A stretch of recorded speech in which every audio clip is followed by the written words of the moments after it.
tous. Alors aujourd'hui, nouvelle recette de gâteau. C'est le moment des poires, il faut en profiter. Vous savez que les recettes sont toujours en rapport avec la saison. Alors voilà, c'est la saison des poires.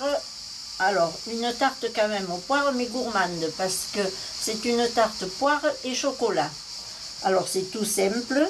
Voilà, alors pour m'avancer, j'ai fait ma pâte sucrée. Vous avez la recette déjà sur mon site. La tarte aux pommes, la tarte aux abricots, c'est la même pâte. Alors je vous ai mis quand même les proportions comme je fais toujours en début, et vous le retrouverez aussi à la fin de la recette pour que vous puissiez vous marquer la liste des ingrédients nécessaires à la réalisation.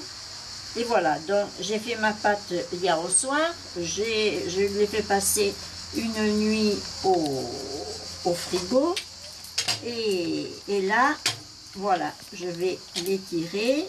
J'ai beurré mon moule à tarte, et là, j'étire je vais enlever cette poire qui me gêne pour. Voilà. Il me faut encore un petit peu de farine.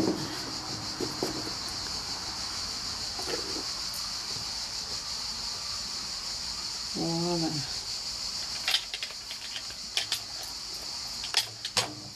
Vous verrez, ça. Le mélange poire-chocolat, c'est un véritable délice. L'été dernier, j'avais partagé avec vous ma recette de la tarte poire-figue. Mais là, c'est pour changer un peu, ça sera poire et une base de chocolat. Alors, c'est très gourmand. Alors là, voilà, pour le faire, nous... à la maison, enfin, surtout les enfants, n'aiment pas trop le chocolat noir. Ils le trouvent un peu amer. Je sais, c'est pas des puristes, vous allez me dire, le vrai chocolat, c'est le chocolat noir. Mais bon, il faut faire avec les goûts de chacun. Alors donc, là, pour pas les contrarier, j'ai fait ma sauce au chocolat avec du chocolat au lait. Mais c'est pareil, de toute façon, la recette est exactement la même. Alors voilà, j'ai ma pâte qui approche un peu. Il fait chaud, alors ça fait que le beurre fond rapidement, et ce qui fait que ça accroche un petit peu plus. Mais en fait, c'est pas grave, on va quand même la récupérer. Voilà.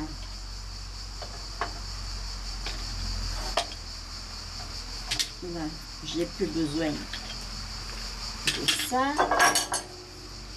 Et voilà, donc vous chemisez votre moule. Elle est très souple, donc vous voyez comme elle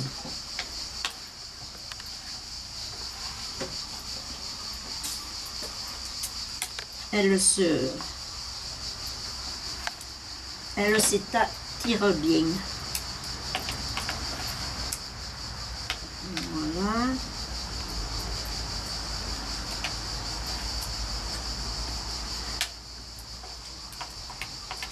Alors vous chemisez votre moule.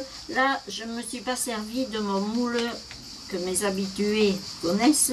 C'est le moule à parois amovibles. J'ai pris un moule fixe et qui est un peu plus profond.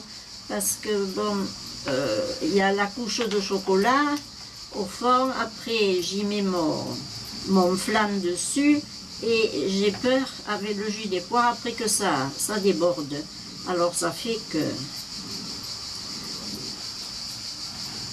Alors là, j'ai mis 150 g de farine, comme vous allez le voir sur la liste des ingrédients, et la moitié de poids de sucre, de beurre, pardon, excusez-moi. Après, j'y mets une cuillerée à soupe de sucre et un œuf. Vous savez que pour la recette des pâtes brisées, pâtes sucrées, c'est la moitié du poids de la farine à beurrer. Voilà. Alors là, voilà, j'ai chemisé mon moule et j'ai fait fondre 100 g de chocolat, dont là c'est du chocolat au lait, avec 2 cuillerées à soupe de lait et 1 cuillerée à soupe de crème fraîche. Et donc, je mets mon chocolat, je le verse sur le fond de ma pâte. Voilà. Alors, si vous le faites avec du chocolat noir, c'est pareil, hein, c'est exactement les mêmes proportions. Hein. J'ai essayé pour voir de ne pas vous induire en erreur, mais ça fait exactement la même chose. Hein. Sauf que, bon, il y a le goût du chocolat au lait et il n'y a pas l'amertume un peu du chocolat noir. Mais pour les puristes, je sais, c'est le chocolat noir qui est à privilégier. Voilà, alors là, je l'éteins au fond de mon moule.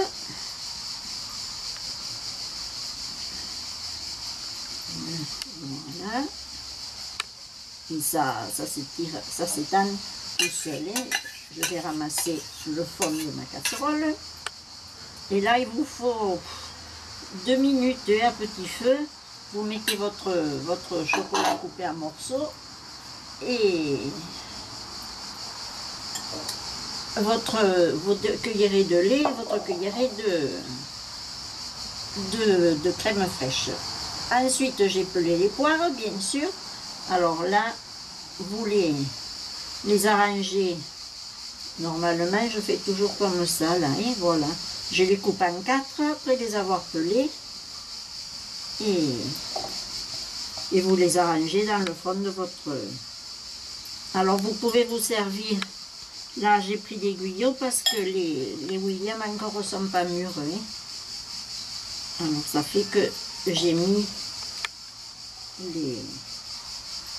je mets du chocolat. Dès qu'on le touche, et le chocolat, ça marque. Voilà. Vous voyez que c'est vraiment pas compliqué.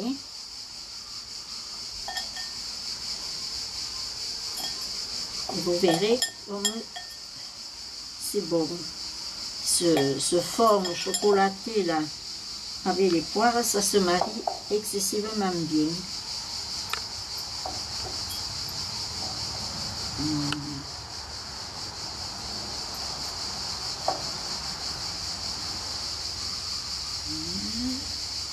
Et il faut une petite tourne pour le milieu. Voilà. Super. Et ensuite, vous faites votre plat. Alors là, il vous faut 2 œufs entiers.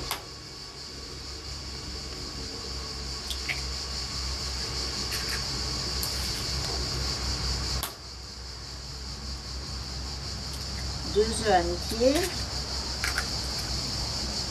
que vous battez.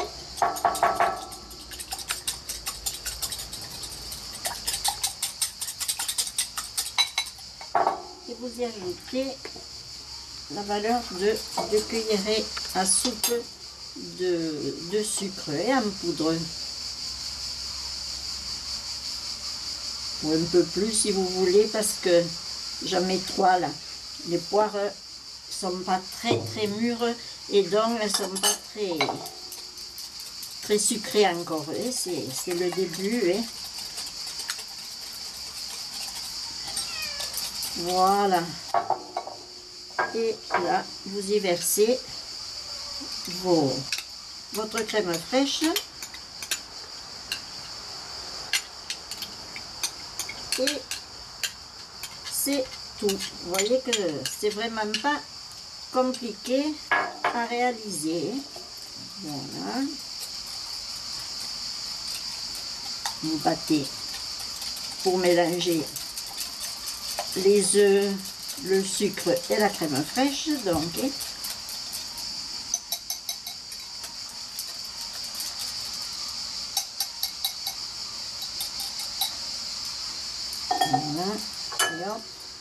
je verse sur ma préparation. Bon, alors voilà, j'ai versé ma préparation sur les poires. Je vais l'enfourner pour environ 3 quarts d'heure, 1 heure à 160. Voilà, alors à tout à l'heure à la sortie du four. Et voilà, 1 heure après l'avoir enfourné dans mon four, voilà le résultat. Une belle tarte bien appétissante qui sent très bon. Comme je vous dis toujours, c'est dommage qu'on ne puisse pas mettre les odeurs dans les vidéos, mais enfin, faites-la et vous pourrez le constater de vous-même. Alors encore merci pour vos commentaires, vos abonnements qui sont de plus en plus nombreux et ça me fait plaisir bien sûr. Et donc à bientôt pour une nouvelle recette. Merci.